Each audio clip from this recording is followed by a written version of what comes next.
शिक्षा, कनेक्टिविटी, स्वास्थ्य सेवाएं आदि को बढ़ाने के लिए हमारी सरकार ने निरंतर कार्य किया है। इस क्षेत्र के विकास कार्यों पर हमने पिछले 10 वर्षों में लगभग 1300 करोड़ रुपया इस इंद्री के विकास के ऊपर हमारी सरकार ने खर्च किया है। मैं देख रहा था जो लोग हिसाब मांग रहे थे, मैं आज इस मंच से ये इंद्री की सरदारी के बीच में मैं उनको बताना चाहता हूँ, उनको ये आईना दिखाना चाहता हूँ कि आप लोग भी 10 वर्ष तक हरियाणा के अंदर सत्ता में रहे हैं। आपने 10 वर्षों के अंदर हरियाणा में मात्र 391 करोड़ रुपए खर्च किया और हमने 10 वर्षों के अंदर 1300 करोड़ रुपया इंद्री के विकास के लिए खर्च किया है। जो लोग हिसाब मांग रहे थे, मैं आज आप लोगों को हिसाब देता हूं, आप देख करके इसके ऊपर मंथन कीजिए, क्योंकि इतना पैसा ये लीक हो जाता था, भ्रष्टाचार की भेंट चढ़ जाता था, गरीब व्यक्ति सुविधाओं के लिए वंचित रह जाता था, वो देखता रहता था। ये लोग घोषणाएं कर देते थे, घोषणाएं करके चले जाते थे, गरीब व्यक्ति तक लाभ नहीं पहुंचता था। ये लोग ये बात करते थे, परंतु मैं हरियाणा प्रदेश की सरदारी को, हरियाणा प्रदेश के लोगों को धन्यवाद देता हूं कि ऐसे भ्रष्टाचारी जो क्षेत्रवाद को जन्म देती थी, जो परिवारवाद के ऊपर चलती थी और जो भेदभाव बरतती थी, ऐसी सरकार को बाहर दिखाने का काम किया है। सदमे में पड़े भाई, उठे नहीं है सदमे बातें, और ये कह रहे पड़े पड़े अंदरी, कहा जी ईवीएम खराब। भाई ईवीएम खराब नहीं है, आपकी नीतियां खराब थी और उन नीतियों के कारण हरियाणा आपको बाहर का रास्ता दिखाने का काम किया है।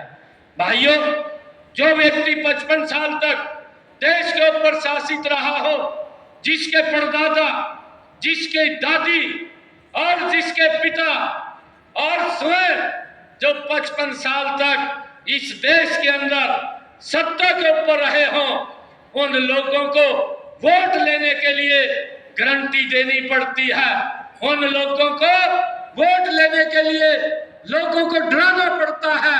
एक पवित्र संविधान की बुक को उठा करके ये कहना पड़ता है कि मोदी आएगा, संविधान को खत्म कर देगा।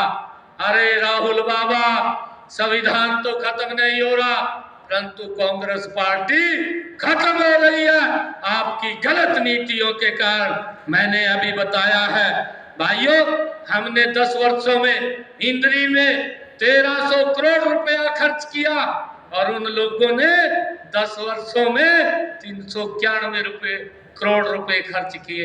एक जमीन आसमान का अंतर है। आज आप देख रहे हैं 10 वर्षों में, चाहे हरियाणा प्रदेश या देश के अंदर रोड कनेक्टिविटी की बात हो, या चाहे रेलवे कनेक्टिविटी की बात हो, एयर कनेक्टिविटी की बात हो, या एम्स बनाने की बात हो, कॉलेज बनाने की बात हो, और चाहे मेडिकल कॉलेज बनाने की बात हो, हमने गति से इस देश और प्रदेश को आगे बढ़ाने का काम किया है।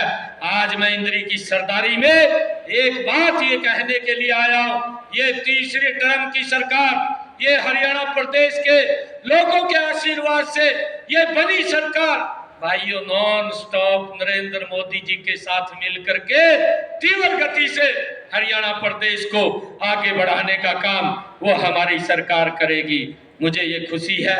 भाइयों, ये लोग बोलते थे, जब मैं घोषणाएं करता था हरियाणा प्रदेश के अंदर, जब चुनाव चल रहा था, चुनाव से पहले भी मैंने कई बातें कही, और ये कांग्रेस के लोग बोलते थे, कहा ये तो घोषणाएं कर रहा। मैंने कहा था मैं घोषणाएं नहीं कर रहा हूं, मैंने जो शब्द बोले हैं उसको इम्प्लीमेंट कर रहा हूं। और मैं आज आप लोगों के माध्यम से उन लोगों को बताना चाहता हूं जो लोग ये बोलते थे ये घोषणाएं कर रहा है। भाइयों, हमने कहा था, ये लोग तो जो कहते थे कि हम युवाओं को रोजगार देंगे, हिस्से के अनुसार देंगे, भाइयों ये लोग जो युवाओं की बात करते थे, भाइयों जब मैंने 12 मार्च को जिम्मेवारी ली थी, मैंने कहा था 50,000 युवाओं को मैं नौकरी दूंगा। मैंने 15,000 युवाओं को ज्वाइनिंग लेटर बिना पर्ची बिना खर्ची के दिया और आगे भी लगातार रिजल्ट निकल रहे थे। यही वो कांग्रेस के लोग थे। भाइयों, कोर्ट में गए, चीफ इलेक्शन कमीशन के पास गए और जाकर के कहने लगे, कहा भाई ये रिजल्ट रखवा दो, हरियाणा सरकार रिजल्ट निकाल रही है और जो ये